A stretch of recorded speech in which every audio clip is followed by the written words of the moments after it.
Her scream was muffled as the meal cart overturned, silver trays scattering across the aisle as Eloise Carter fell sideways, clutching her bleeding leg. The fork had punctured her flesh before she could register movement. Sharp, silver, driven deep into her thigh by a hand that belonged to Grant Holland.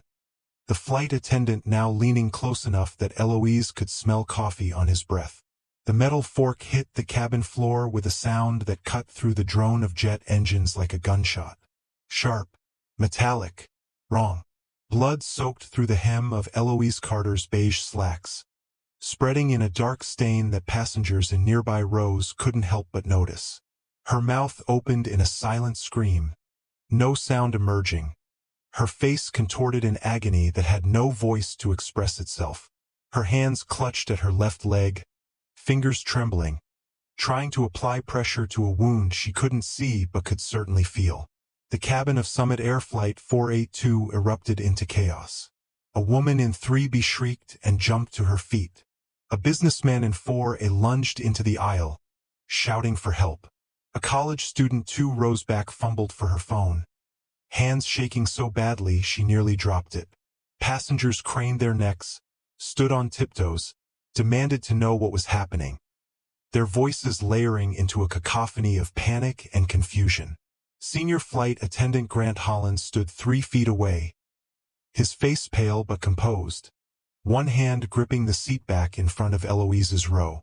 His uniform was immaculate.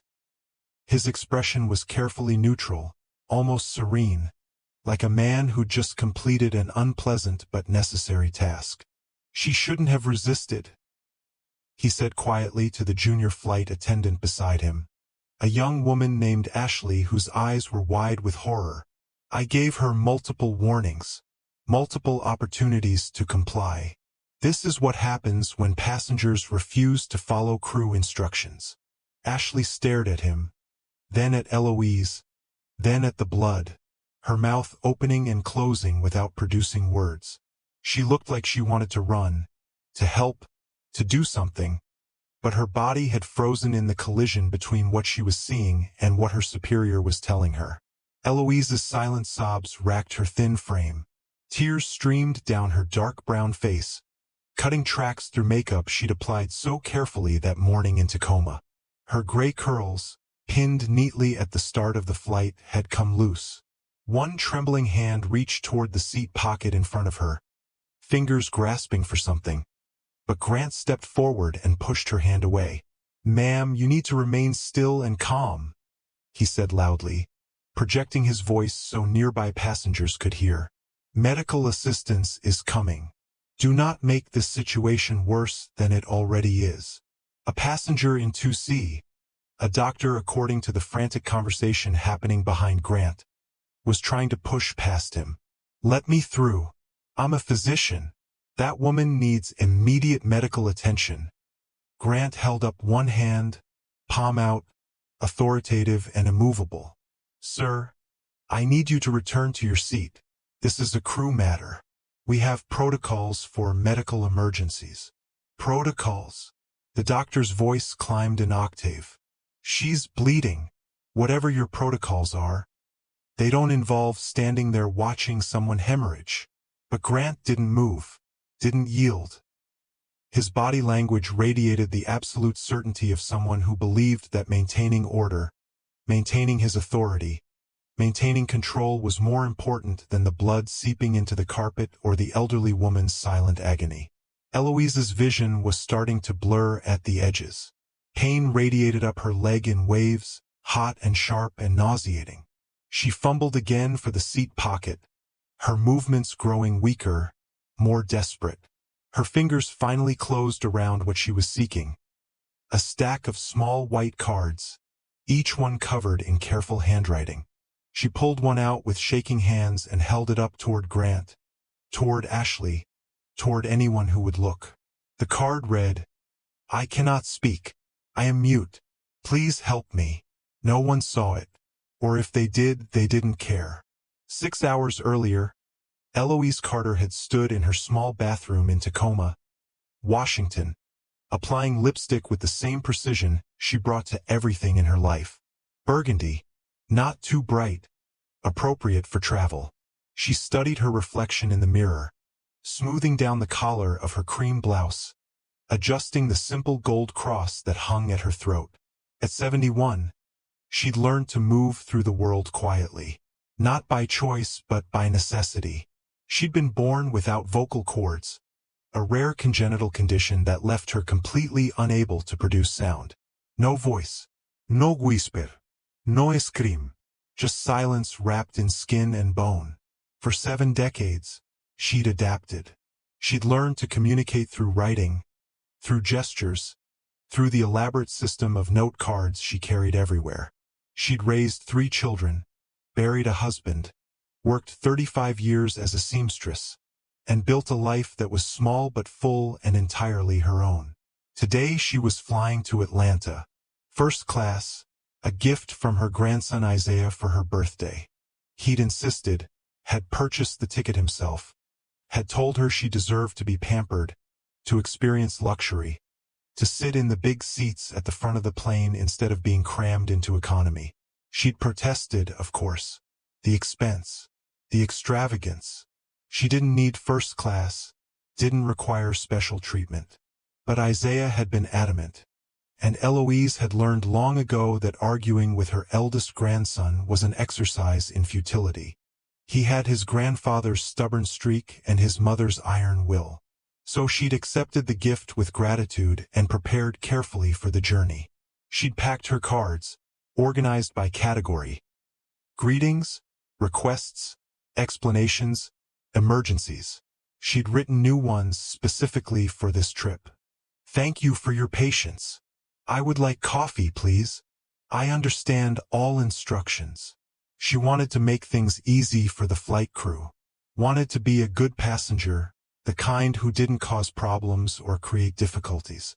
Wanted to prove that disability didn't mean burden. The cards were tucked into a leather holder in her purse, alphabetized and ready. She'd practiced pulling them out quickly, efficiently, presenting them with a smile that communicated what her voice could not. I'm grateful. I'm cooperative. I'm not trouble. Her daughter Maria had driven her to the airport, fussing the entire way. Mama, you have your phone? You know how to text if something goes wrong? You have Isaiah's number saved? The flight attendant call button is right above your seat. You just press it if you need anything. Okay? Eloise had patted Maria's hand and nodded, signing slowly so her daughter could follow. I'll be fine. I've flown before. Stop worrying. I know, but you've never flown first class. It might be different. The crew might not be used to.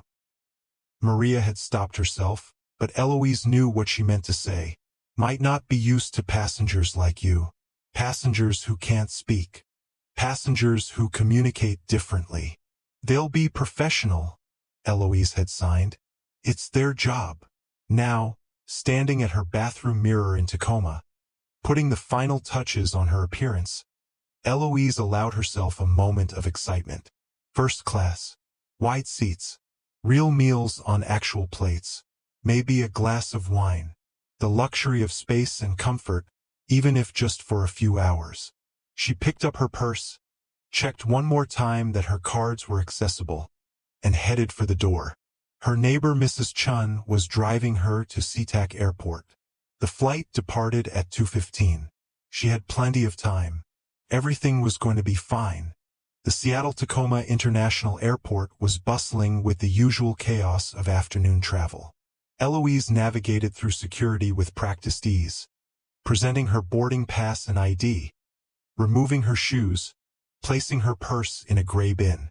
The TSA agent barely glanced at her.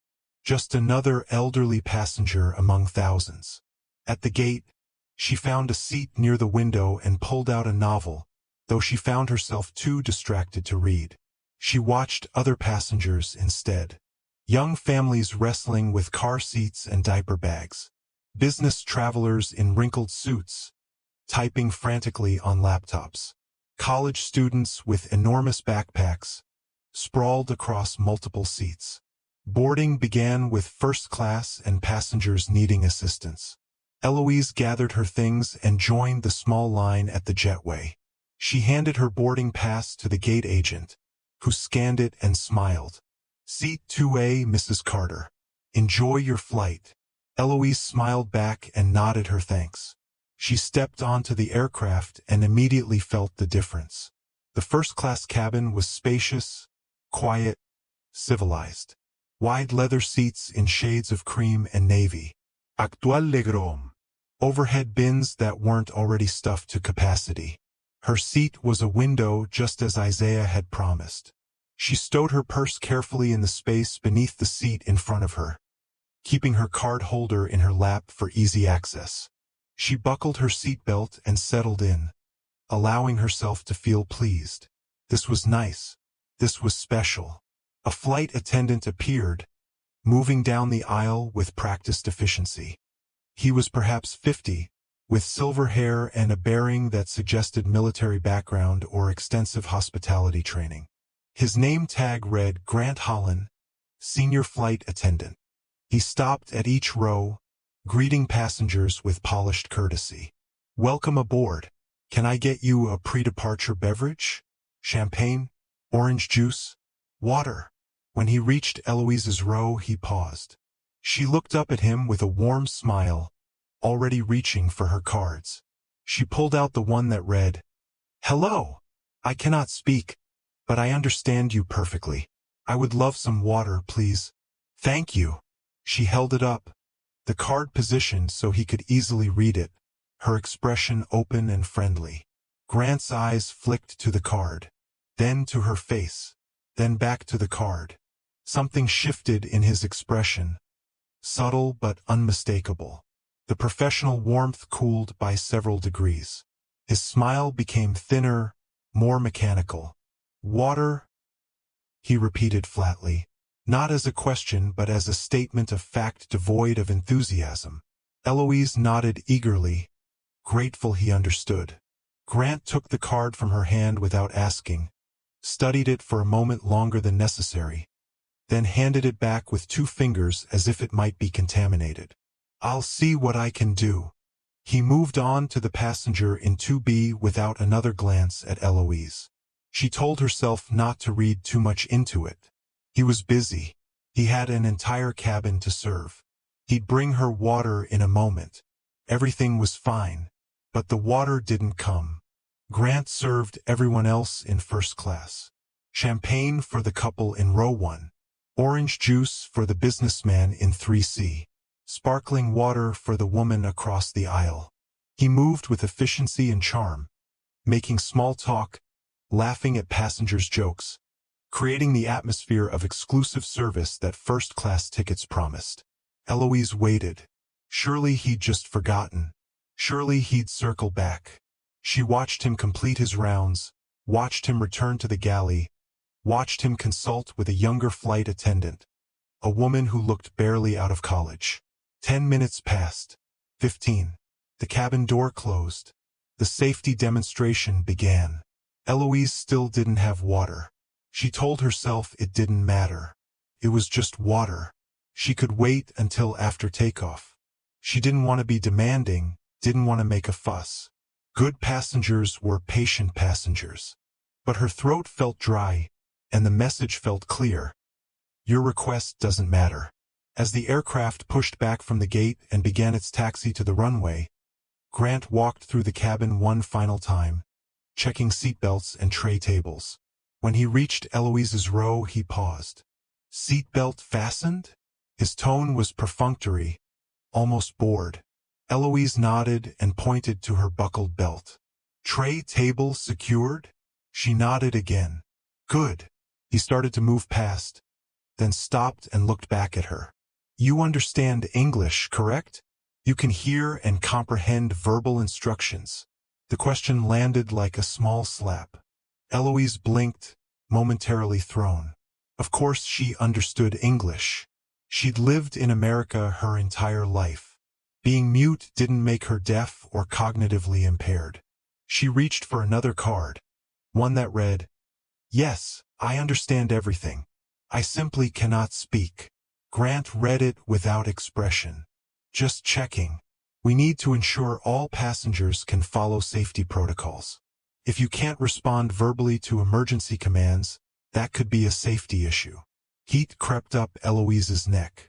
She wanted to explain that she'd flown dozens of times without incident, that her inability to speak had never prevented her from following instructions, that she was perfectly capable of responding through gestures or writing. But explaining required words, and words required a voice she didn't have. So she just nodded, her smile feeling brittle now. Grant moved on without acknowledging her response. The flight attendant in the jump seat near the galley, the young woman named Ashley, had watched this exchange with a troubled expression. When Grant returned to the galley, she leaned toward him and spoke in a low voice that Eloise couldn't quite hear from her seat. Grant's response was louder, clearly not caring whether passengers overheard. "She's in first class and she can't even speak. How did she book this ticket? Someone probably bought it for her, felt sorry for her or something. Either way, we need to keep an eye on her. Nonverbal passengers can be unpredictable." Ashley looked uncomfortable but said nothing else. Eloise's hands tightened around her armrests. She stared out the window at the gray Seattle sky, willing herself not to cry. Not here. Not now. She would not give him the satisfaction. The plane accelerated down the runway and lifted smoothly into the air. Seattle fell away beneath them, giving way to clouds and then the brilliant blue of high altitude. Under other circumstances, Eloise would have found it beautiful. Today it just felt lonely. 30 minutes into the flight, Grant began beverage service. He wheeled a cart down the aisle, taking orders with practiced efficiency, pouring drinks with flourish, making passengers feel attended to and valued. When he reached row 2, he served the businessman in 2B with a warm smile and a full can of ginger ale. Then he looked at Eloise as if noticing her for the first time. "Beverage?" His tone suggested he was doing her an enormous favor by asking. Eloise pulled out her card. "Coffee with cream, please." Grant stared at the card for a long moment. "We don't have time to read notes during service. You'll need to communicate more efficiently." Eloise's chest tightened. The card was 11 words. It took perhaps 3 seconds to read. She watched him pull out his phone and check a text message while the passenger in 3A decided between wine varieties. Clearly time wasn't the issue. She tried again, this time pointing to the beverage menu in the seat pocket, then at the coffee option, then making a pouring gesture and pointing to a small cream container on his cart. Grant sighed heavily. "Coffee. Fine." He poured a cup without asking if she wanted it black or with additions, set it on her tray table so roughly that some sloshed over the rim, and moved on without offering cream or sugar despite her gesture. The coffee sat before her, black and bitter, exactly what she hadn't wanted. But asking for correction felt impossible now, felt like it would require an energy she didn't possess.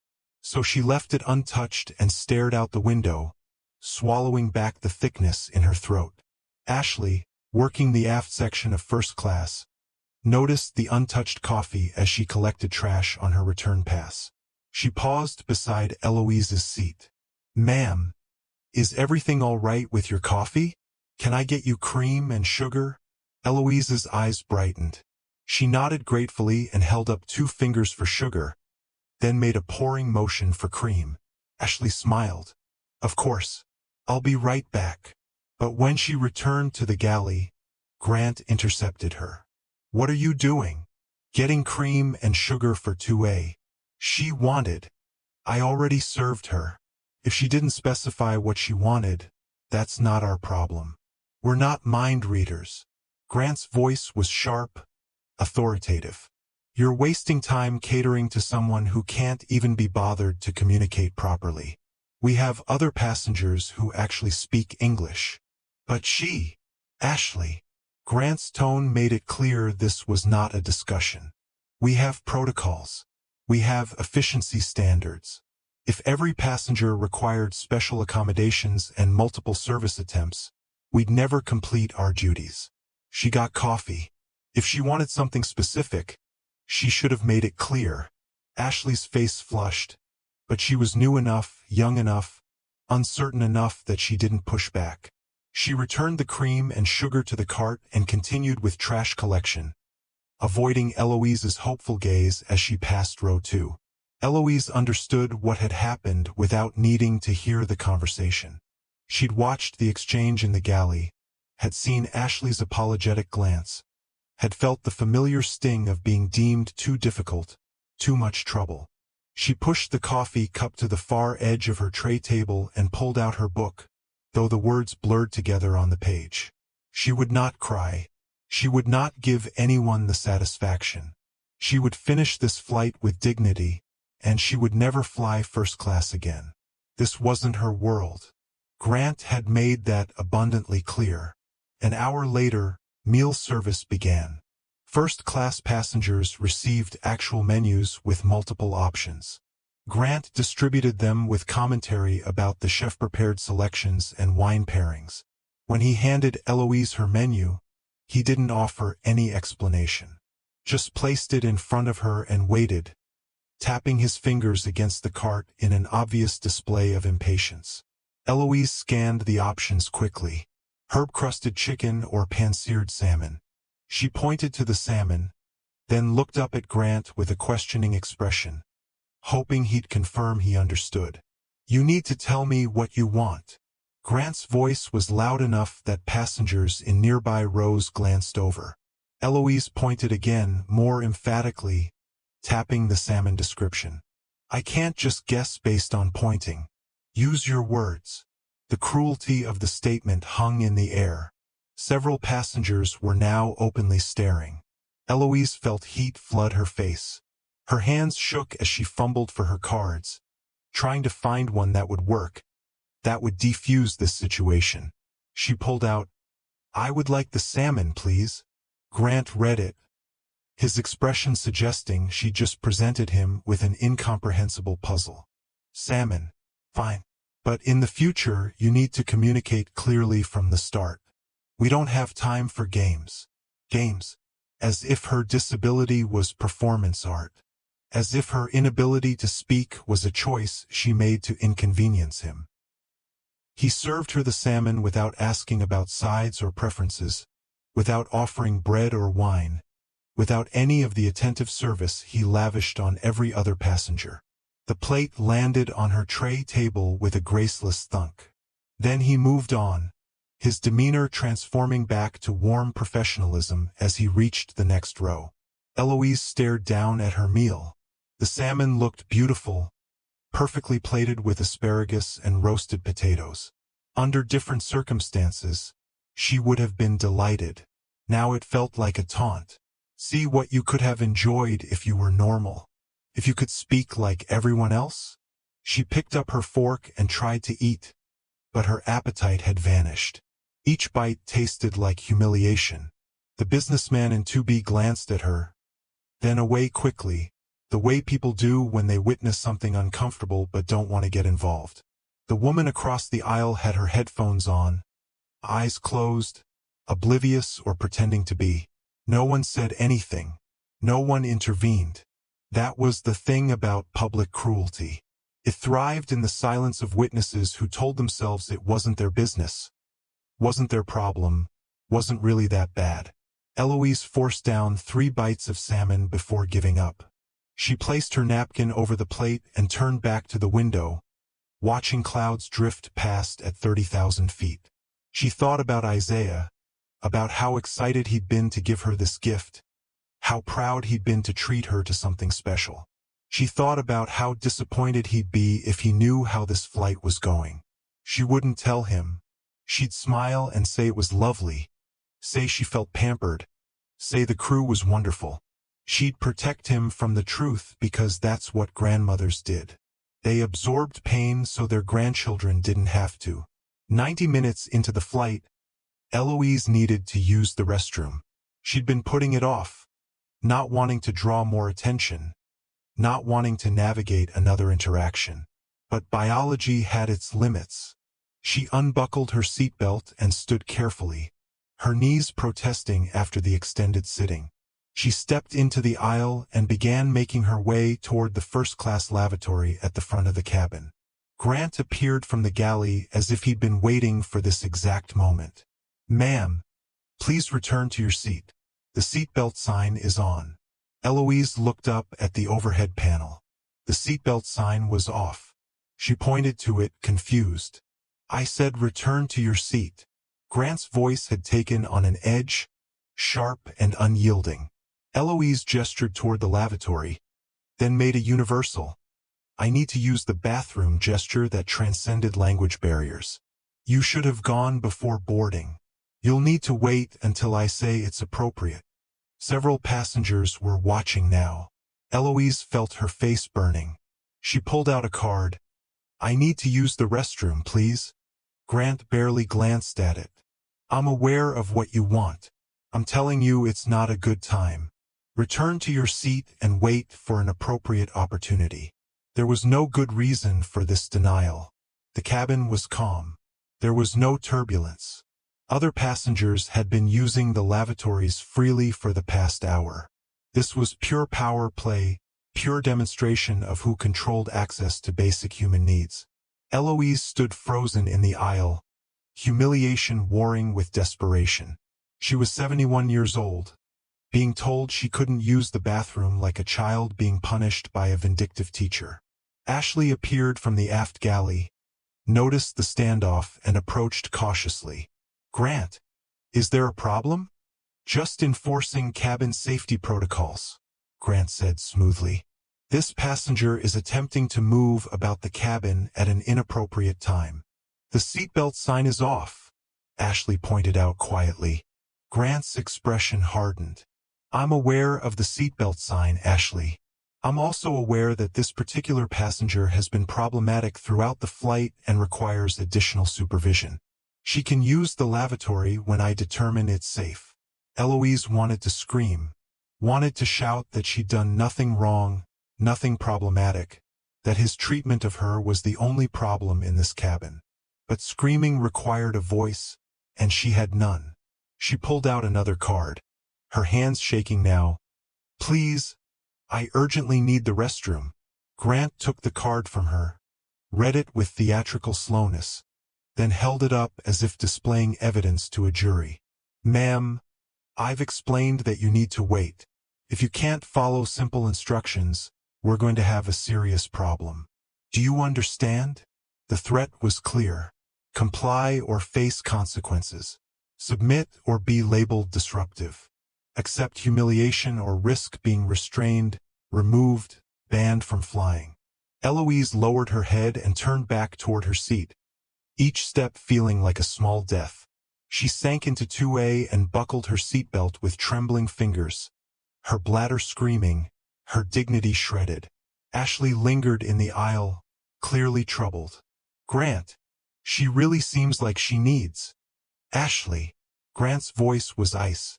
"Return to your station. This is not your concern." Ashley hesitated for one more second, then retreated. And Eloise was alone again with her shame and her desperate need and the knowledge that this man enjoyed making her suffer. She waited 20 agonizing minutes before Grant finally announced over the PA system that passengers were free to move about the cabin. By then, the urgency had reached painful levels. She practically stumbled to the lavatory, barely making it in time. When she emerged, Grant was waiting outside. "In the future," he said quietly, his tone almost conversational, "when I give you an instruction, I expect immediate compliance.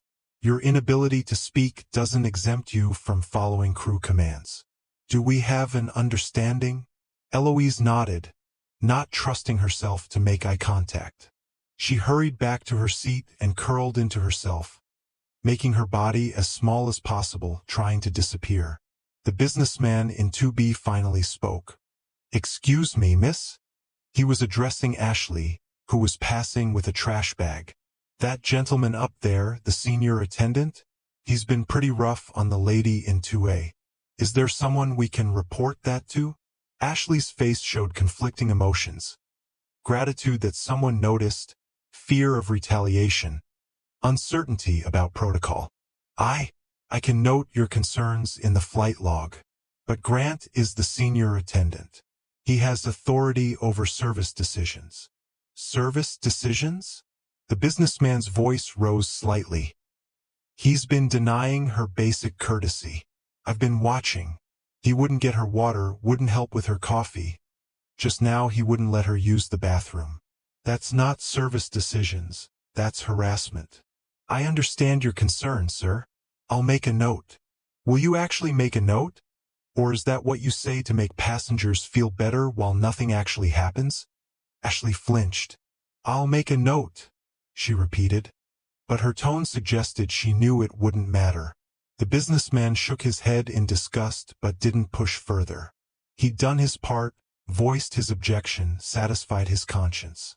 Now he could return to his movie and tell himself he'd tried. Eloise appreciated the effort, but she knew how this would end. Nothing would change. Grant would face no consequences. Her complaints, if she even tried to file them, would be dismissed as misunderstandings or oversensitivity. The airline would apologize for any inconvenience and offer her a small voucher that she'd never use. That was how these things always went.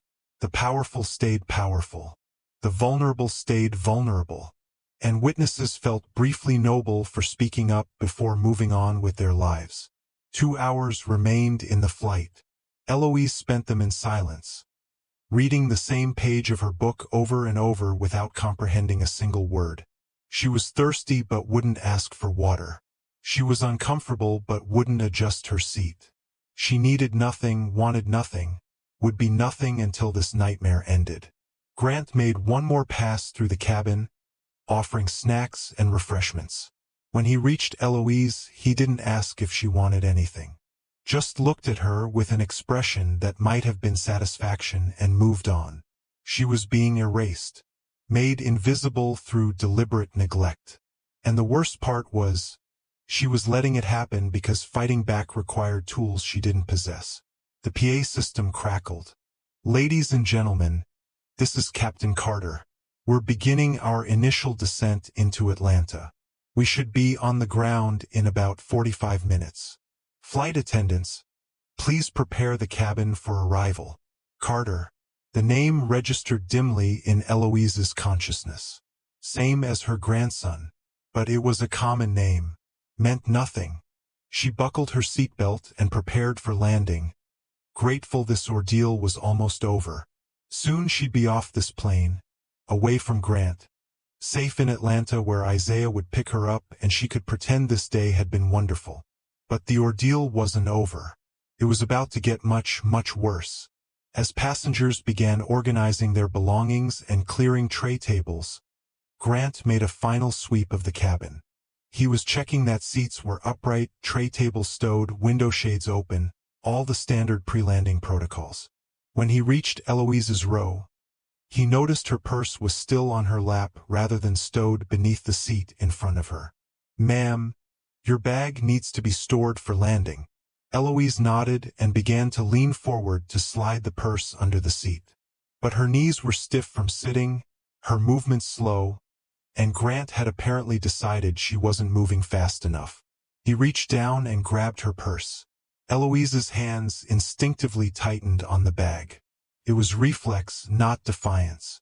The purse contained her cards, her phone, her wallet, her medications, everything essential. Having it suddenly yanked away triggered automatic resistance. Grant pulled harder. "Let go of the bag. You're interfering with safety procedures." Eloise released her grip immediately, hands flying up in a gesture of surrender. She hadn't meant to hold on, hadn't meant to resist. It was just instinct protecting what was hers. But Grant's face had transformed. The mask of professional courtesy, already thin, cracked completely. His eyes narrowed with something that looked almost like triumph. "Did you just try to fight me over a purse?"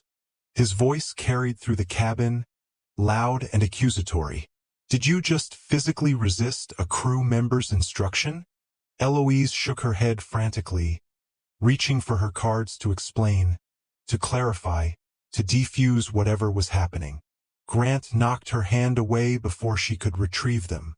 Don't touch anything else. Keep your hands visible.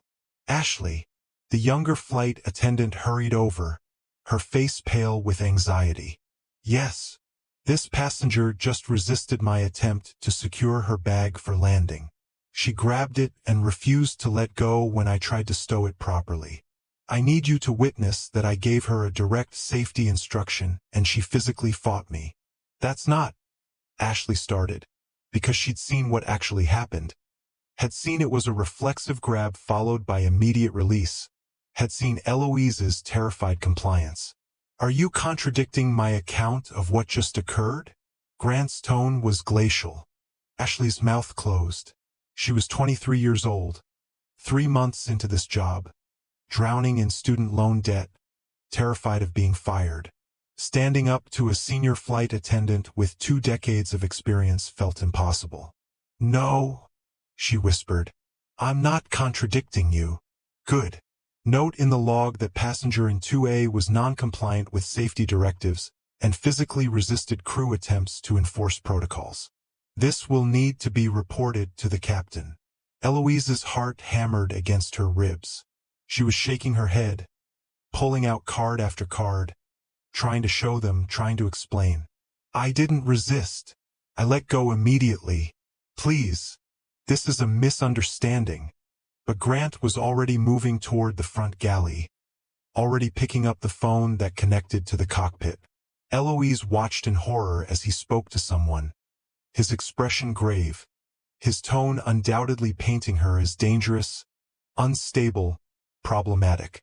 The businessman in 2B had witnessed the entire exchange. He unbuckled and stood. That's complete nonsense. She didn't resist anything. She held her purse for maybe 1 second before letting go. This is ridiculous.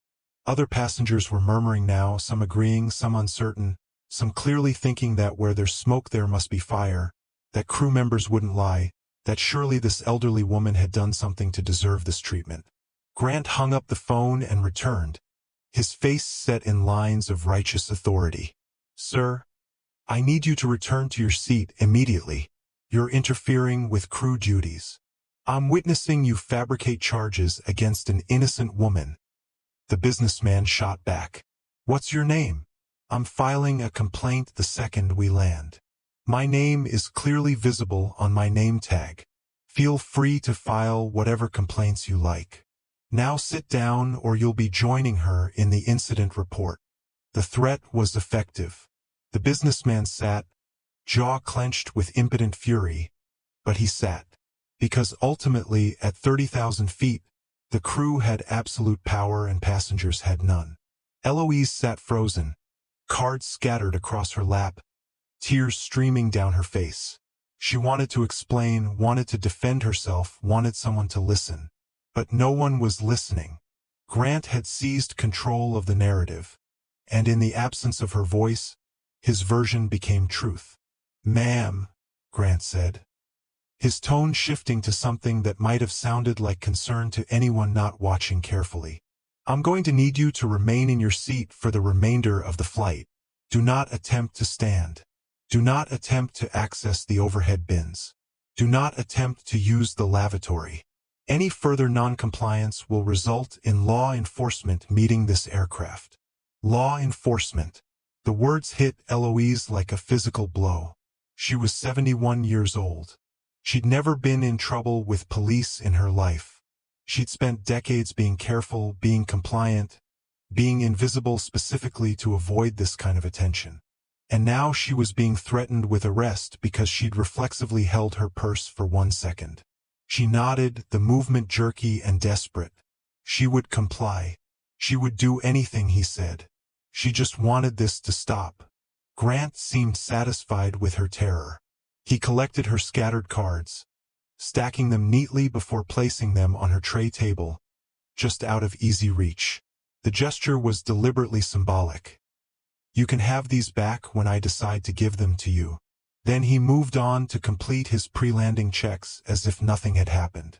Ashley lingered, her face stricken with guilt.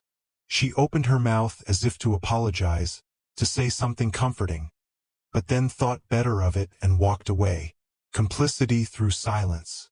The plane descended through clouds into Atlanta airspace. Eloise stared straight ahead, hands folded in her lap where Grant could see them, every muscle rigid with fear and humiliation. Her leg ached from holding still. Her bladder was uncomfortable again. Her throat was dry. She ignored it all. She would not move, would not speak, would not exist beyond what was absolutely necessary until this aircraft touched ground and she could escape. The landing was smooth. The plane taxied to the gate. Passengers around her began gathering belongings, standing, stretching, checking phones. Eloise remained seated, waiting for permission that might never come. Grant made a PA announcement. "Ladies and gentlemen, please remain seated for a moment. We have a situation that needs to be addressed before deplaning can begin." Groans rippled through the cabin. Passengers checked watches, worried about connections. Someone in the back shouted, "What kind of situation?" Grant ignored the question. He moved to Eloise's row and stood over her, his presence looming and deliberately intimidating. "Ma'am, the captain has requested to speak with you about the incident that occurred. You'll need to remain seated until he's available." Fresh panic flooded through Eloise. The captain wanted to speak with her? About what? About a 1-second instinctive grab that Grant had blown into an international incident? She reached for her cards, desperate to explain before more damage could be done. Grant stepped on her hand. Not hard enough to break bones, but hard enough to pin her fingers against the armrest. Hard enough to hurt. Hard enough to send a clear message. "You don't get to speak even through writing." Eloise gasped soundlessly, trying to pull her hand free. Grant shifted his weight slightly, increasing the pressure. "I said remain still," he hissed, quiet enough that only she could hear. "If you move again, if you try to communicate again, I will tell the captain you became violent. Do you understand?" She understood. She understood that this man hated her, that he was enjoying her suffering, that he had all the power and she had none. She understood that fighting back would only make things worse. She stopped struggling. Grant removed his foot and stepped back, his expression neutral, as if nothing had happened. The businessman in 2B had seen it. "What the hell?" he said, standing again. "You just stepped on her hand. I saw you. Multiple people saw you." "Sir, you're mistaken," Grant said calmly. "I was simply repositioning to speak with this passenger. If you continue to make false accusations, you will be reported for interfering with crew duties and making threats." "Threats? I haven't threatened anyone." "You raised your voice in an aggressive manner. You've been hostile since boarding. Multiple crew members can attest to your disruptive behavior." It was a masterclass in gaslighting. The businessman looked around for support, for witnesses who would back him up. A few passengers met his eyes with sympathy, but no one spoke. No one wanted to become the next target. Defeated, the businessman sat down again. "This is insane," he muttered. "Absolutely insane." Grant smiled thinly and returned to the galley, leaving Eloise trapped in her seat while the rest of the cabin waited with growing impatience. Minutes ticked by. 5, 10. Passengers began complaining loudly. Someone demanded to speak to a manager. Someone else started filming on their phone. Then the cockpit door opened. A man emerged in a captain's uniform, for gold stripes on his sleeves indicating his rank. He was tall, broad-shouldered, with dark skin and close-cropped hair going gray at the temples. His face was professionally neutral as he surveyed the cabin, taking in the restless passengers and the tension crackling through the air.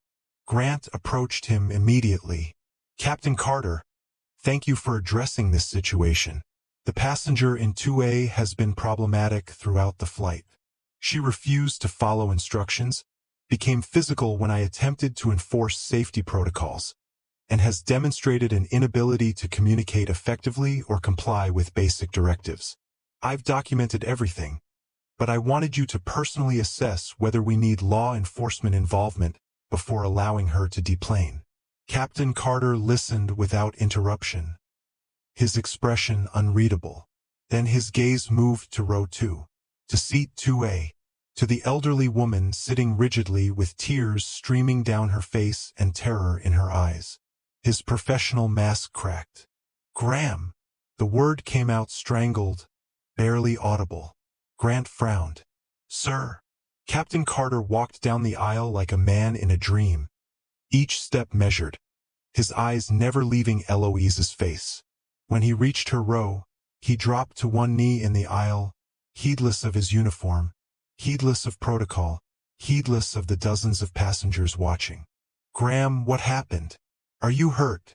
Eloise stared at her grandson, the grandson she'd raised after his parents died in a commuter plane crash, the grandson who'd worked his way through flight school while she took extra seamstress jobs to help pay for it, the grandson who'd become a pilot and then a captain and who was supposed to be flying a different route today, who wasn't supposed to be here, who wasn't supposed to see her like this. She opened her mouth, the same useless gesture she'd made a million times in her life, and no sound came out, just silent sobs that shook her thin shoulders. Her hands moved to sign, but the trembling made her fingers clumsy and incoherent. Isaiah, Captain Carter, gently took her hands in his, steadying them. His eyes scanned her quickly, professionally, cataloging details. Red marks on her wrist where Grant had grabbed the purse. Tear-stained face. Rigid posture of someone terrified to move. Scattered note cards on the tray table just out of reach. He picked up the cards, recognizing them instantly. He'd helped her make some of these. Had sat at her kitchen table writing them out in neat block letters while she critiqued his handwriting and fed him cookies. "These are Graham's communication cards," he said quietly, his voice carrying the dangerous calm of someone holding back volcanic rage. "She's mute. She's been mute her entire life. She uses these to communicate." He stood slowly, turning to face Grant with the cards held up like evidence. "Why are these on the tray table instead of in her hands?" Grant's face had gone from confident to uncertain to pale in the span of 30 seconds. She was being non-compliant. I needed to secure her belongings for landing and she what?" Isaiah's voice was still quiet, but it carried the absolute authority of someone who'd commanded aircraft through storms and emergencies. "She what, exactly?" "She grabbed her purse when I tried to stow it. She physically resisted." "Show me your hands, Graham." Eloise held up her hands. They were shaking badly, but the red marks were visible. Pressure marks from fingers that had gripped too hard. A darkening bruise on her right hand where Grant's shoe had pinned her fingers. Isaiah's jaw clenched so tight a muscle jumped in his cheek. He photographed her hands with his phone, multiple angles, clear documentation. Then he looked at Grant with an expression that made the senior flight attendant take an involuntary step backward. "That's my grandmother. That's the woman who raised me.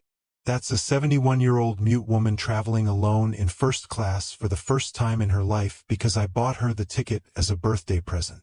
His voice remained level, controlled, but underneath was molten fury. "And you put your hands on her. You bruised her.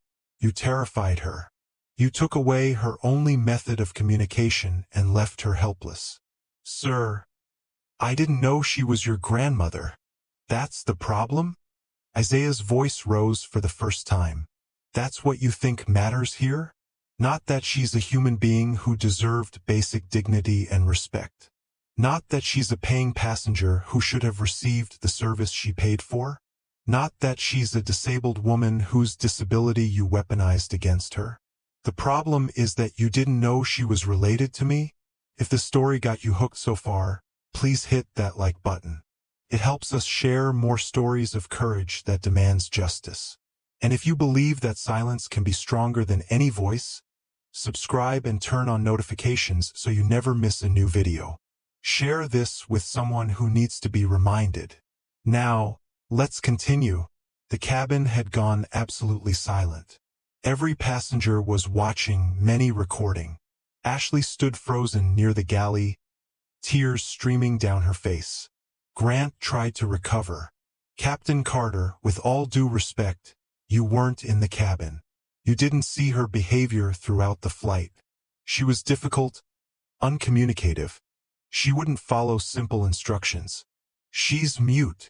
Isaiah's roar filled the cabin, making passengers flinch. She cannot speak. That's not difficult, that's not uncommunicative, that's a disability. A disability you were legally and morally obligated to accommodate, not punish. He turned to the cabin at large. Did anyone witness what happened here? Anyone see how my grandmother was treated? The businessman in 2B stood immediately. I did. I saw all of it. He denied her water during boarding. Wouldn't help her with coffee. Gave her food without asking her preferences. Wouldn't let her use the bathroom for 20 minutes even though the seatbelt sign was off. Then when she instinctively held her purse for maybe 1 second, he grabbed it, accused her of resisting, and I personally watched him step on her hand when she tried to reach for her communication cards. I saw it too, a woman from row 4 said, standing. The bathroom thing was particularly cruel. She was clearly desperate, and he made her wait just because he could. More passengers stood. A college student. He mocked her to another flight attendant during boarding. I heard him say she probably shouldn't be in first class. A mother with a toddler. He served everyone else during beverage service and skipped her completely. When she tried to get his attention, he ignored her. An elderly man. He took her communication cards and put them out of reach.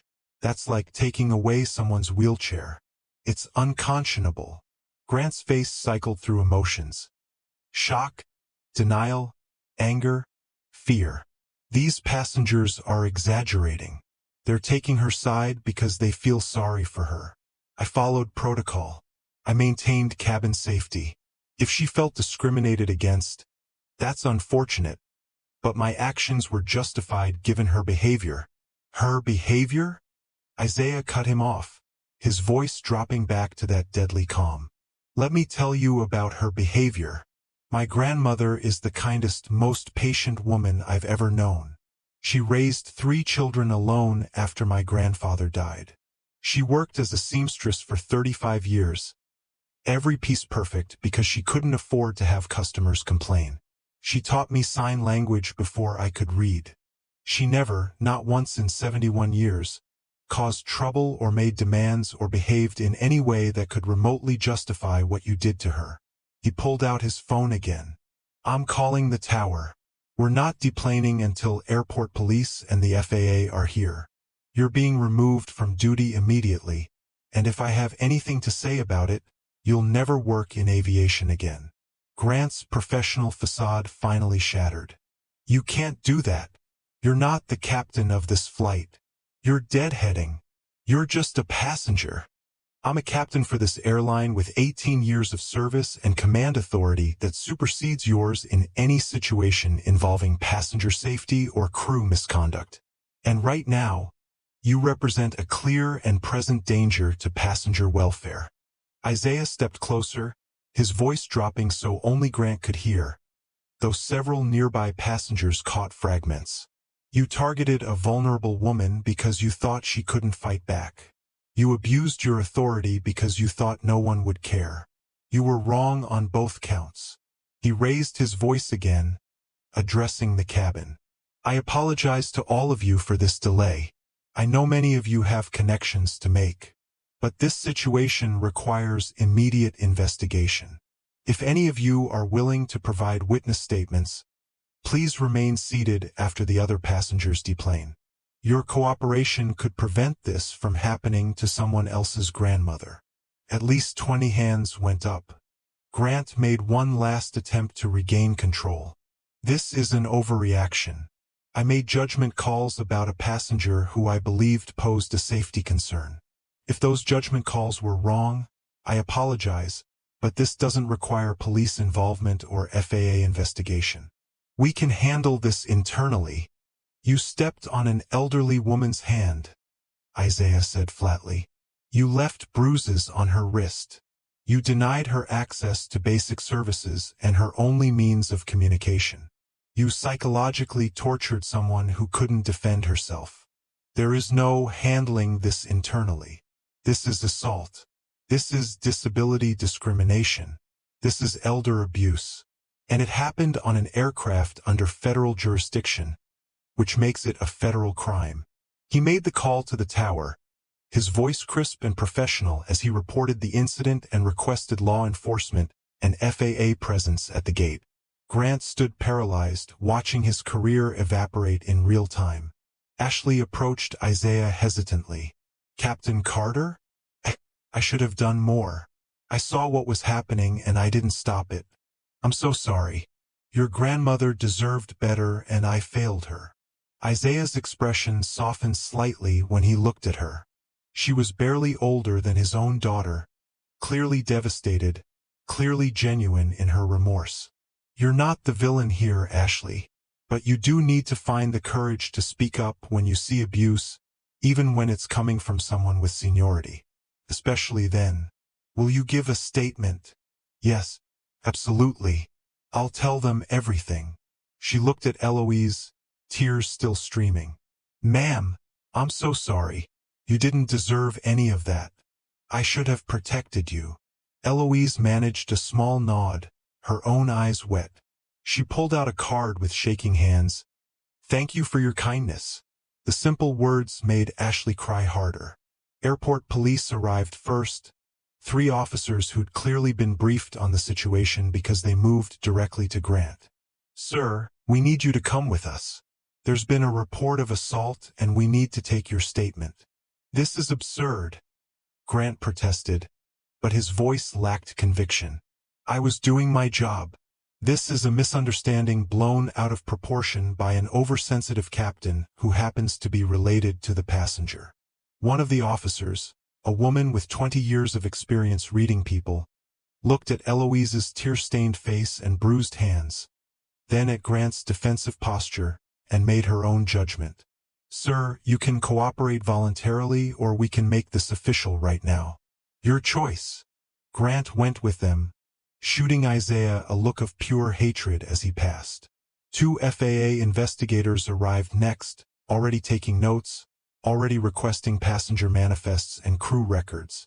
They spoke with Isaiah first, then with Eloise using her cards and yes/no questions, then with the 20-plus passengers who'd volunteered as witnesses. The story they assembled was damning. Systematic discrimination from the moment of boarding. Deliberate denial of services. Weaponizing of disability. Escalating psychological abuse. Physical assault. One of the investigators, a man named Davidson who'd been with the FAA for 15 years, told Isaiah privately, "This is one of the clearest cases of disability discrimination and crew misconduct I've seen. The video evidence alone, multiple passengers recorded portions of the flight, would be enough. Combined with consistent witness testimony and physical evidence of assault, this is going to result in serious consequences." "Good," Isaiah said. "It should." Finally, the remaining passengers were allowed to deplane. Many stopped by Eloise's seat to offer words of support or apology for not intervening sooner. The businessman gave Isaiah his card. "I'm an attorney. If your grandmother wants to pursue civil action, call me. I'll take the case pro bono." The mother with the toddler squeezed Eloise's shoulder gently. "You were so brave to endure that. I hope you know it wasn't your fault." "None of it." The college student left a note on Eloise's tray table. "I posted everything I recorded to social media. Thousands of people already know what happened and they're furious. You're not alone." When the cabin finally cleared, it was just Isaiah, Eloise, Ashley, the 2 FAA investigators, and a paramedic team that had been called to document Eloise's injuries. The paramedics were gentle, photographing the bruises, checking her vital signs, asking permission before every touch.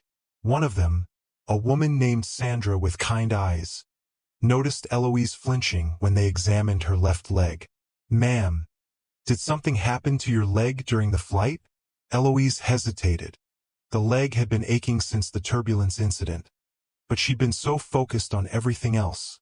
so overwhelmed by fear and humiliation that she'd pushed it to the back of her mind. Now that someone was asking, the pain sharpened into focus. She pulled out a card. During turbulence, the flight attendant pushed my leg down hard. It hurt, but I didn't want to cause more trouble. Sandra exchanged glances with her partner. Can you roll up your pant leg for me? Eloise did, and Isaiah's sharp intake of breath told her it was bad before she even looked down. Her shin was discolored, a deep purple bruise spreading from mid-calf to ankle. But worse, there was a small puncture wound, crusted with dried blood, exactly the size and shape of forked tines. He stabbed you. Isaiah's voice was barely recognizable, choked with rage and horror. He stabbed you with a fork?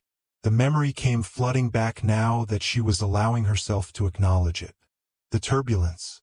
Grant appearing with that expression of cold determination.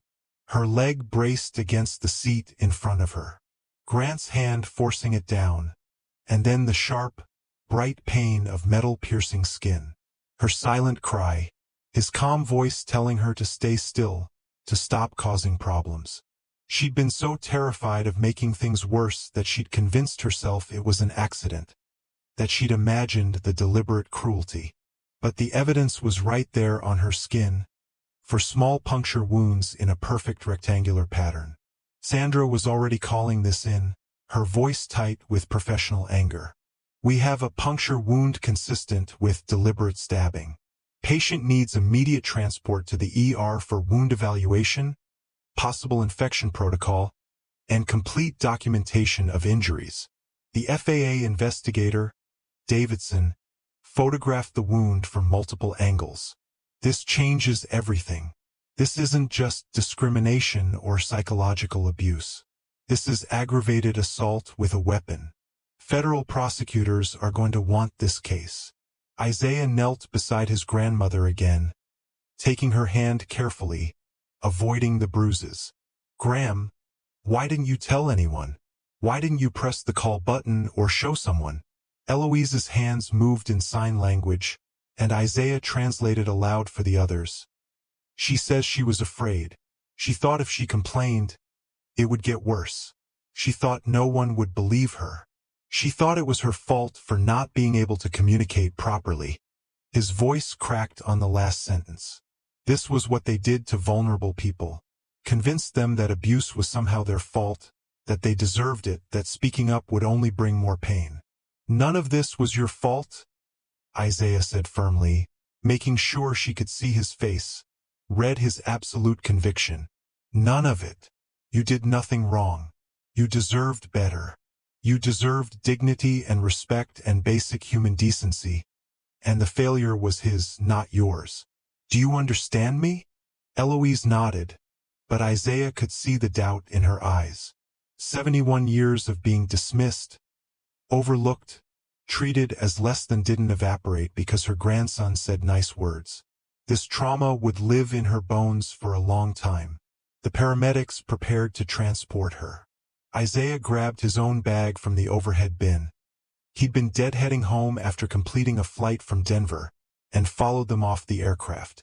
In the jetway, they passed Grant, who was standing with the airport police, his face red with indignation. He was mid-sentence when he saw them. Overreaction by a captain who can't separate personal from professional. He stopped when he saw the paramedics wheeling Eloise on a stretcher, saw the four they'd started, saw the way they were treating her injuries like the serious assault they were. Isaiah stopped directly in front of him. You stabbed my grandmother with a fork.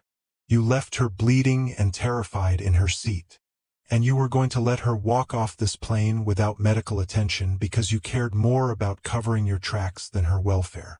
Grant's mouth opened and closed. I didn't. That wasn't. She was being difficult and during turbulence. During turbulence, when passengers brace themselves however they need to, you decided that her comfort mattered less than your authority. So you forced her leg down and stabbed her to make sure she knew you were in charge. Isaiah's voice was utterly calm now, the rage compressed into something dense and cold. You tortured a mute 71-year-old woman because you could. Because you thought no one would stop you. One of the police officers had gone pale. Sir, is there additional injury we weren't informed about? Puncture wound to the left shin, the paramedic Sandra reported. 4 points of entry consistent with forked tines. Wound is several hours old. Shows signs of deliberate force rather than accidental contact. The officer looked at Grant with open disgust. You're under arrest. You have the right to remain silent. Grant's protests faded as they led him away in handcuffs. Ashley watched him go, her face showing a mixture of relief and horror at how close she'd come to being complicit in something so monstrous. At the hospital, Eloise was taken immediately to an examination room. The ER physician, Dr. Marcus Webb, was thorough and kind, explaining everything before he did it, asking permission, treating her like a person rather than a problem to solve. The puncture wound required cleaning and antibiotics. The bruises needed documentation for legal purposes. Her blood pressure was elevated from stress, her blood sugar low because she'd barely eaten all day. They admitted her overnight for observation, partly medical necessity and partly because Dr. Webb could see she needed a safe space to decompress from trauma. Isaiah never left her side. He held her hand during the wound cleaning. He translated her signs for the nurses. He arranged for a hospital interpreter who knew ASL so she could communicate more easily. He called his Aunt Maria and his sister Denise and his daughter Kaya, letting them know what happened, accepting their fury in tears and promises to fly out immediately. He also called the airline's corporate headquarters and spoke directly to the VP of operations, a man named Richard Stanhope who'd mentored Isaiah early in his career. Richard, this is Isaiah Carter. We need to talk about what happened on Flight 482 today. Isaiah, I've already received preliminary reports. I understand there was an incident involving a passenger and the passenger was my grandmother. The incident was systematic abuse, disability discrimination, and aggravated assault. And it happened because your airline employs people like Grant Holland and has created a culture where crew members believe they can brutalize vulnerable passengers without consequences. Silence on the other end. Then, quietly, tell me everything. Isaiah did. He laid out the timeline, the witness statements, the physical evidence, the video footage already circulating on social media where hashtags like #JusticeForEloise and #SummitAirAbuse were trending. He described his grandmother's terror, her injuries, her profound humiliation at being treated like she was less than human. When he finished, Richard's voice was strained. Isaiah, I don't have words. This is unconscionable. Grant Holland will be terminated immediately. We'll cooperate fully with law enforcement and the FAA. And we'll cover all medical expenses and offer compensation. This isn't about money, Richard. This is about the fact that Grant has worked for Summit Air for 23 years. 23 years. You want me to believe this was the first time he abused a passenger? The first time he targeted someone vulnerable? The first time he used his authority as a weapon? More silence. Because they both knew the answer. I want every complaint ever filed against Grant Holland, Isaiah continued. Every passenger report. Every crew concern. Every incident that was logged and ignored. I want to know how many times someone tried to warn you about him and your airline chose to protect him instead of passengers. Because I guarantee this wasn't the first time. My grandmother was just the first time he got caught with this much evidence. I'll have HR pull his complete file, Richard promised. Isaiah, you have my word that we'll make this right. Making it right means systemic change. Not just firing one man. Not just writing a check. Real reform. Isaiah looked through the window at his grandmother sleeping fitfully in the hospital bed, and 4 in her arm and bandages on her leg. I'm putting together a list of demands. Policy changes. Training requirements. Independent oversight. You'll have it by tomorrow. And Richard, If Summit Air tries to minimize this or protect its reputation at my grandmother's expense, I will resign my position and spend every resource I have making sure the world knows exactly what kind of airline you're running." He hung up before Richard could respond. Over the next 2 days, while Eloise recovered in the hospital, the story exploded across national media. The video footage from passengers went viral. News outlets picked up the story. Mute grandmother assaulted by flight attendant. Summit Air employee arrested for stabbing elderly passenger. Captain's grandmother tortured on his own airline. Civil rights organizations issued statements. Disability advocacy groups called for federal investigations. Passengers began sharing their own stories of mistreatment by Summit Air crew, creating an avalanche of complaints that the airline could no longer ignore. Grant Holland was charged with multiple federal crimes: assault on an aircraft, assault of an elderly victim, disability-based hate crime enhancement. He was denied bail after prosecutors argued he'd shown deliberate cruelty and posed a danger to vulnerable populations. The FAA launched a comprehensive investigation into Summit Air's crew training, oversight procedures, and complaint handling systems. What they found was damning. Grant Holland had 17 formal complaints in his personnel file spanning 2 decades. 17 instances where passengers or fellow crew members had reported discriminatory behavior, verbal abuse, or inappropriate use of force. Every single complaint had been noted, filed, and ultimately dismissed with minimal or no disciplinary action. The pattern was consistent. A brief investigation that took Grant's word over passengers, a memo suggesting additional coaching that never materialized, and a return to regular duty within days. One complaint from 8 years earlier was particularly chilling. An elderly passenger with Parkinson's disease had reported that Grant refused to help him with his seatbelt during turbulence and mocked his tremors, calling him drunk loud enough for surrounding passengers to hear. The man's daughter had filed a formal complaint with witness statements. Summit Air's response had been a form letter apologizing for any misunderstanding and a $200 voucher. Another complaint from 5 years ago involved a deaf passenger traveling alone. Grant had repeatedly become frustrated with her need to communicate through writing, had taken her notebook away claiming it was a distraction, and had denied her beverage service entirely. The complaint had been dismissed because Grant claimed the passenger seemed confused and potentially intoxicated. Despite zero evidence supporting that assertion, the pattern was unmistakable. Grant targeted passengers with disabilities, particularly those who couldn't easily advocate for themselves. And Summit Air had enabled him for 23 years. When confronted with this evidence, the airline's initial response was defensive.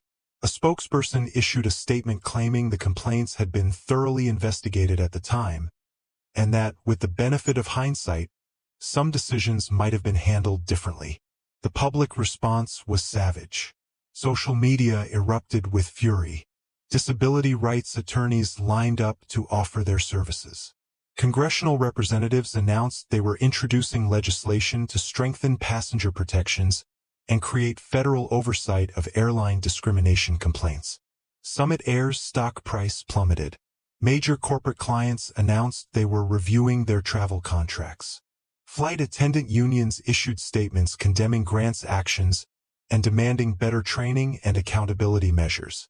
3 days after the incident, Summit Air's CEO, Patricia Greenfield, personally visited Eloise in the hospital. She came alone, without lawyers or PR handlers, and waited patiently while Isaiah decided whether to let her in. When he finally opened the door, she stood there looking exhausted and genuinely shaken. "Mrs. Carter, my name is Patricia Greenfield. I'm the CEO of Summit Air. I know my presence here might be unwelcome, but I wanted to speak with you personally. May I come in?" Eloise looked at Isaiah, who nodded slightly. She gestured to a chair.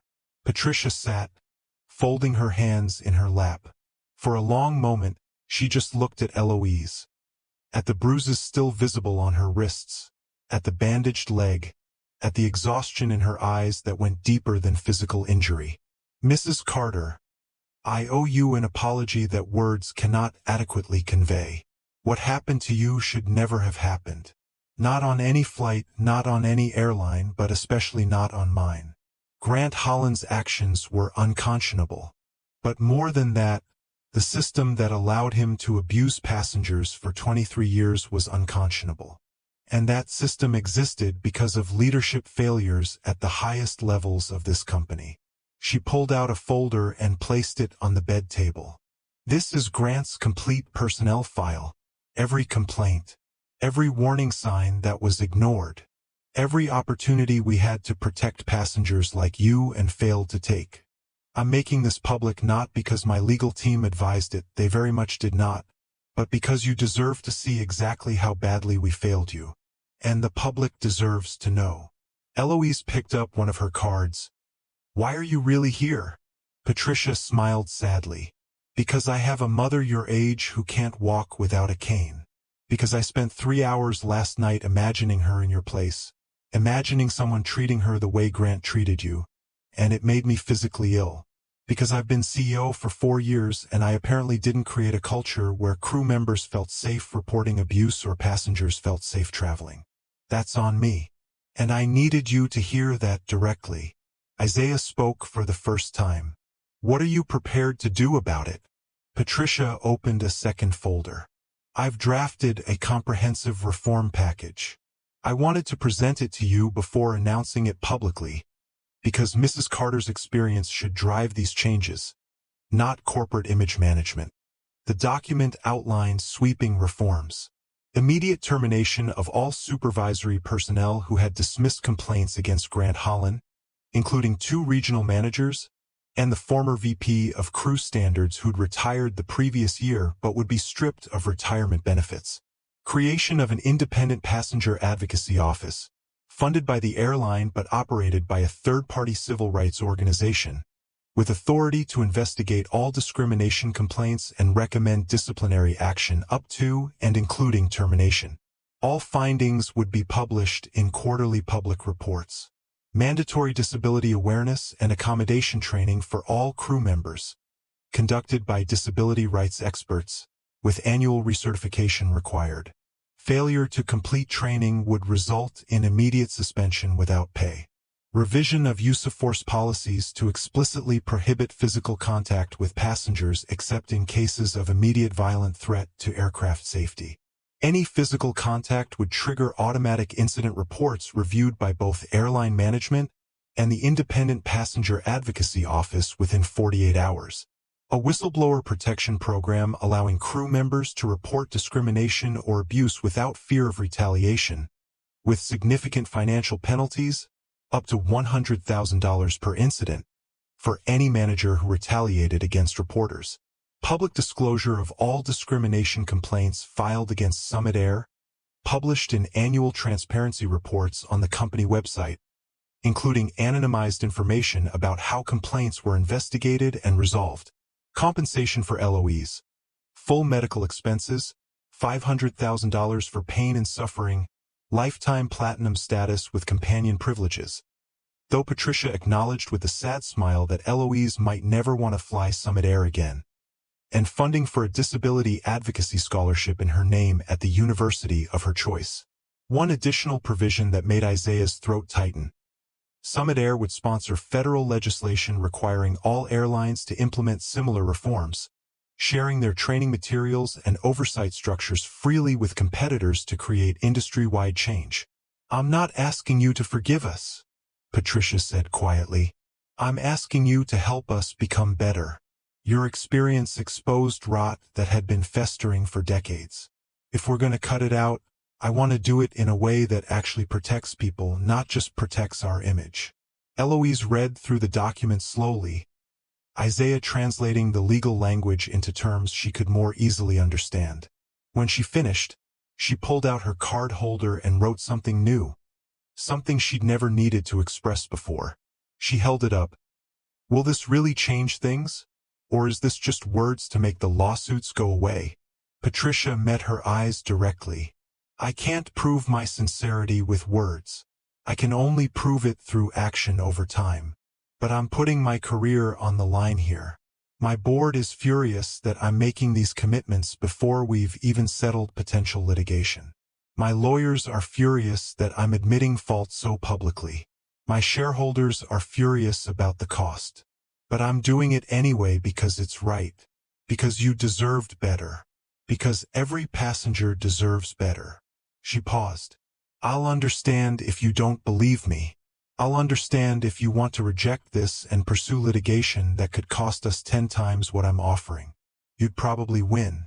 The evidence is overwhelming. But I'm hoping you'll give us a chance to do this the right way, with your voice at the center of the reforms, not silenced by a confidentiality agreement. Eloise looked at Isaiah. They'd already discussed this possibility, had already talked about what justice might look like. Money wouldn't undo the trauma. Punishment for Grant Holland wouldn't erase the hours of terror and humiliation. But systemic change, real, enforceable, monitored change, might prevent other vulnerable passengers from suffering the same fate. She wrote, I want the reforms in a court order, not just a company policy. I want oversight. I want consequences if you fail to follow through. Agreed, Patricia said immediately. We'll file this as a consent decree with federal court oversight. Independent monitors, regular audits, public reporting. If we fail to comply, there will be contempt charges and financial penalties. And I want to meet the people who will run the passenger advocacy office. I want to approve who gets that job. Absolutely. You'll have full input into the hiring process. And the scholarship needs to go to students with disabilities who want to work in aviation or disability advocacy. Not just a general fund. Something specific that creates change. We'll structure it exactly as you specify. Eloise nodded slowly, then looked at Isaiah one more time. He squeezed her hand gently. It's your decision, Graham. Whatever you choose, I support you. She pulled out one final card. Okay, but I'm watching. We're all watching. Don't make me regret this. Patricia's eyes glistened. You won't. I promise you won't. The settlement was announced 3 days later in a joint press conference. Patricia Greenfield stood at a podium with Eloise seated beside her in a wheelchair, her injured leg still elevated. Isaiah standing behind her with one hand on her shoulder. Patricia read a statement that pulled no punches. Summit Air failed Eloise Carter catastrophically. We employed an individual who should never have been allowed near passengers. We ignored warnings from our own crew members and our own passengers. We prioritized corporate convenience over human dignity. And a remarkable woman paid the price for our failures. She outlined the reforms in detail, announced the consent decree that would ensure compliance, and committed to sharing all training materials and oversight structures with other airlines free of charge. Mrs. Carter could have chosen to pursue litigation that would have cost this company hundreds of millions of dollars. Instead, she chose to give us the opportunity to create meaningful change. Her grace and courage humble me, and I promise her, and all of you, that we will honor her trust. Reporters shouted questions. One asked Eloise directly if she would ever fly again. Isaiah translated as Eloise signed her response. I will fly again. Maybe not tomorrow, maybe not next month. But I won't let fear take that from me. And I will fly first class, because I belong there just as much as anyone else. The room erupted in applause. Another reporter asked if she forgave Grant Holland. Eloise's response was slower this time, more measured. Isaiah's voice was steady as he translated. Forgiveness is complicated. I forgive him for being a broken person who hurt me. I don't forgive the system that gave him 23 years to hurt people. I don't forgive everyone who saw warning signs and chose convenience over conscience. But I hope he gets the help he clearly needs. I hope he learns that powerless people still have dignity.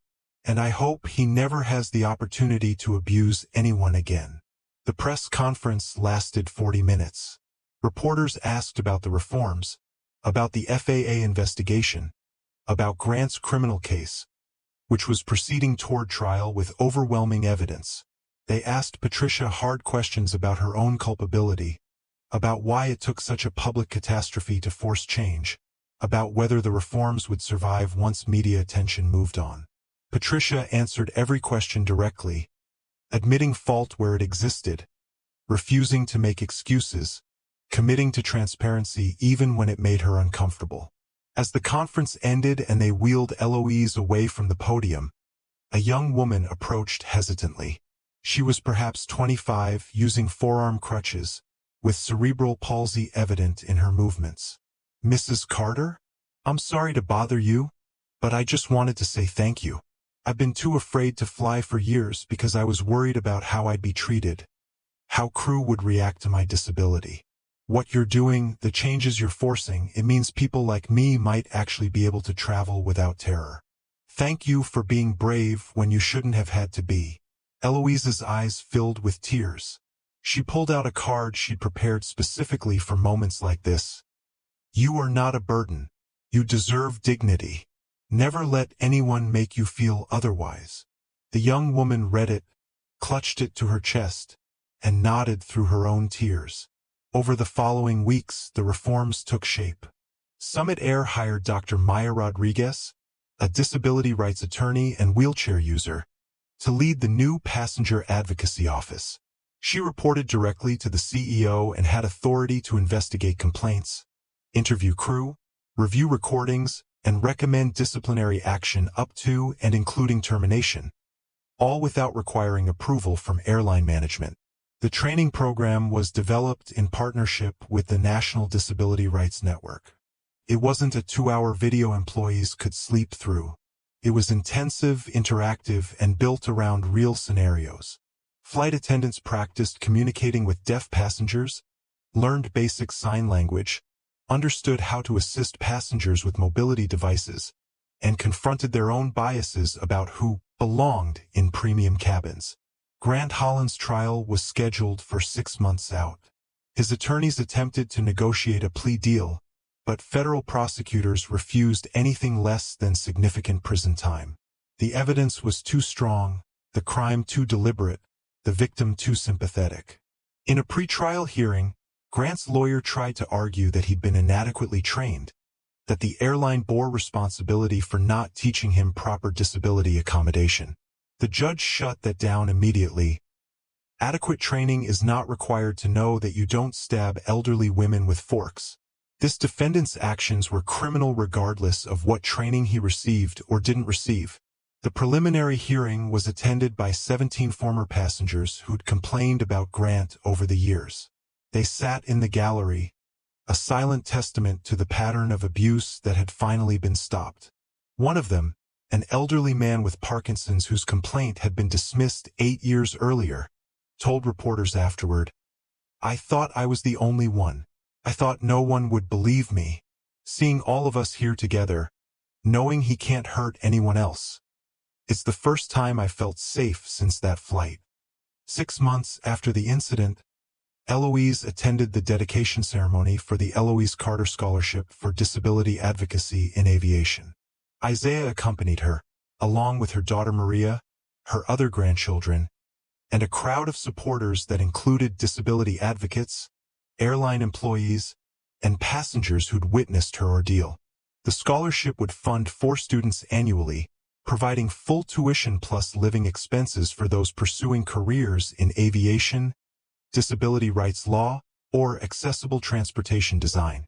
The first recipients were already selected: a deaf student studying aerospace engineering, a wheelchair user pursuing a law degree focused on civil rights, a blind student training to be an air traffic controller with adaptive technology, and a young woman with cerebral palsy studying hospitality management with a focus on accessible tourism. During the ceremony, each scholarship recipient shared what the opportunity meant to them. The last speaker was the deaf engineering student, a young black woman named Kira who communicated through an ASL interpreter. "For most of my life, people assumed I couldn't do things because I'm deaf. They assumed I couldn't understand complex concepts, couldn't succeed in technical fields, couldn't contribute meaningfully to industries that weren't designed with people like me in mind. Mrs. Carter's experience exposed how dangerous those assumptions are, and her courage in demanding change, not just for herself but for all of us who navigate the world differently. That's changing the landscape of what's possible. This scholarship isn't just paying for my education. It's validating my existence. It's saying that I belong in aerospace engineering, that my perspective has value. That disability doesn't disqualify me from excellence. Eloise watched with tears streaming down her face as the interpreter conveyed Kira's words. Isaiah handed her a tissue and whispered, "That's your legacy, Graham. That's what came from the worst day of your life. You turned trauma into transformation." Eloise pulled out a card she'd written for this occasion. "Pain that creates change is pain that has meaning. I wouldn't wish what happened to me on anyone. But if it prevents even one person from being treated the way I was treated, then it mattered." The ceremony concluded with the unveiling of a plaque that would hang in Summit Air's training center, where every flight attendant would see it during their mandatory disability awareness training. In memory of the dignity that Eloise Carter was denied, and in honor of the justice she created. May every crew member who reads these words remember: your authority is a responsibility, not a weapon. Your passengers are human beings deserving respect, regardless of how they communicate, move, or navigate the world. Treat others as if someone who loves them is watching, because we are. A year after the incident, the reforms had produced measurable results. Passenger complaints about discrimination at Summit Air dropped by 73%. Reports of excellent disability accommodation increased by 340%. The Independent Passenger Advocacy Office had investigated 87 complaints in its first year, resulting in 3 terminations, 12 suspensions, and comprehensive retraining for 40 crew members. Other airlines, facing public pressure and threatened legislation, began implementing similar reforms. United adopted Summit's training program. Delta created its own passenger advocacy office. American revised its use of force policies. Southwest partnered with disability organizations to redesign its boarding process. The changes weren't perfect. Implementation was uneven. Some crew members resented the additional training. Some managers tried to undermine the advocacy offices by excluding them from key information. But the culture was shifting. Slowly, imperfectly, but undeniably. Passengers with disabilities reported feeling safer traveling. Crew members reported feeling more confident providing appropriate accommodations.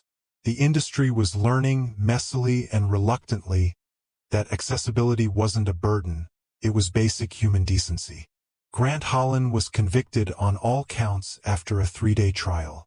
The jury deliberated for 90 minutes.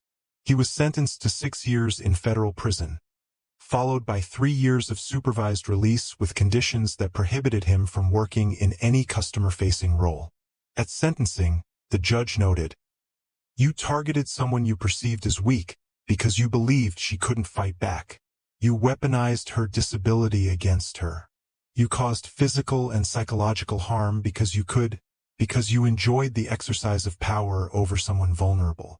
That is the definition of cowardice. And this court will ensure you never have the opportunity to abuse that power again." Eloise didn't attend the sentencing. She'd given her victim impact statement in writing, read aloud by the prosecutor. But she didn't need to watch Grant Holland receive punishment to find closure. Her healing wasn't tied to his suffering. Instead, on the day of his sentencing, she was at the airport, not as a passenger, but as a guest speaker for Summit Air's new higher flight attendant training class. Isaiah had accompanied her, as he always did for flights now, not because she needed protection, but because they both enjoyed the time together. She stood before 60 new flight attendants, her cane in one hand, her cards in the other, and let Isaiah translate as she signed. "I'm not here to make you feel guilty. I'm not here to lecture you about disability rights or threaten you with lawsuits. I'm here to tell you that the passengers you serve are someone's grandmother, someone's daughter, someone's beloved family member. And how you treat them matters. Not just because it's your job, not just because the law requires it, but because dignity is a human right that doesn't require the ability to speak or walk or see or hear to deserve. She paused, gathering her thoughts. The man who hurt me believed I was less than because I couldn't talk back. He believed my silence meant I wouldn't be missed, wouldn't be defended, wouldn't matter. He was wrong. But he was only able to harm me because 17 times before, people like you saw warning signs and chose to look away, chose to avoid conflict, chose to believe it wasn't that bad or wasn't your problem. The flight attendants shifted uncomfortably, but they didn't look away. You have more power than you realize. The power to make someone feel welcome or excluded, safe or terrified, valued or invisible. How you use that power defines who you are. I'm asking you to choose kindness, to choose courage, to choose the vulnerable person over the comfortable silence. Because someday you or someone you love will be the vulnerable one. And you'll pray that the person with power chooses to see your humanity. When she finished, the room was silent. Then one flight attendant in the back stood and began clapping. Then another. Then all 60 of them were on their feet, applauding the elderly woman who transformed her worst nightmare into an industry reckoning. Eloise smiled, exhausted but satisfied. This was justice, not revenge, not punishment, but transformation. The kind of change that outlived individual pain and created protection for people she'd never meet. Afterward, several trainees approached her with questions, with thank yous, with promises to do better. One young man, who'd been open about his anxiety disorder during training, hugged her carefully and whispered, "Thank you for making it safer for people like me too." Isaiah watched his grandmother navigate these conversations with grace and patience, and felt something fierce and proud swell in his chest. She'd survived something that would have broken many people, and rather than letting it embitter her, she channeled it into meaning. That evening, as they sat in Isaiah's living room sharing dinner, Eloise pulled out one final card. This one wasn't for an airline employee or a reporter or a lawyer. This one was for her grandson. "Thank you for seeing me, for hearing me when I had no voice, for loving me enough to demand the world do better. I am so proud to be your grandmother." Isaiah read it through tears, then pulled her into a gentle embrace. "I'm proud to be your grandson, Graham. You taught me that strength isn't about power over others. It's about protecting those who need protection. You've been showing me that my whole life. I just finally had the chance to show you the same." Outside, the world continued turning. Summit Air flights took off and landed. Passengers with disabilities navigated airports with varying degrees of success. Systems designed to exclude slowly, grudgingly became more inclusive. The work was ongoing, imperfect, exhausting. But in one elderly woman's refusal to be erased, in one grandson's determination to honor her dignity, in thousands of small policy changes and training moments and crew members choosing compassion over convenience. In all of that, something shifted. Not enough, never enough, but something. And Eloise Carter, who'd spent 71 years navigating a world that often refused to accommodate her silence, had found a way to make her story heard louder than any voice ever could. She'd transformed trauma into justice. And in doing so, she'd reminded an entire industry that the measure of civilization isn't how we treat the powerful. It's how we treat the powerless. The fork that had pierced her skin became evidence. The cards that had been taken from her became symbols. The silence that had been weaponized against her became the catalyst for change. And the grandmother who'd been dismissed as invisible became unforgettable. If the story touched your heart in any way, please hit that like button. It helps us share more stories of courage that demands justice. And if you believe that silence can be stronger than any voice, subscribe and turn on notifications so you never miss a new video. Share this with someone who needs to be reminded. Never judge a book by its cover and never ever underestimate a grandmother's strength. Thanks for watching.